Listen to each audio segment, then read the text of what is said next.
there any such thing as a healthy tan? I know that we all like to think so and love how we look when we have that sun-kissed glow, but the truth is having a tan is actually a sign of skin damage and it increases the risk of things like skin cancer and premature skin aging.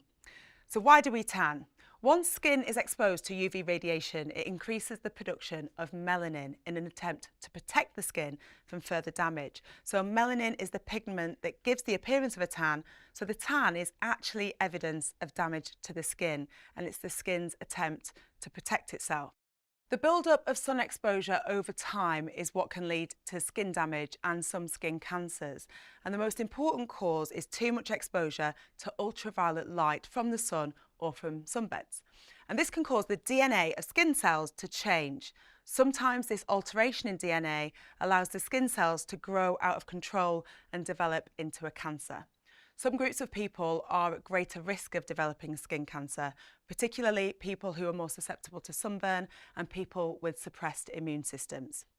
People who tan easily have skin which is better at this protective mechanism. People who have darker skin have the most protection from sun damage as they have higher levels of melanin in the skin all of the time, hence why skin cancer rates are much lower in dark-skinned people, but protection is still important and skin cancer can still occur.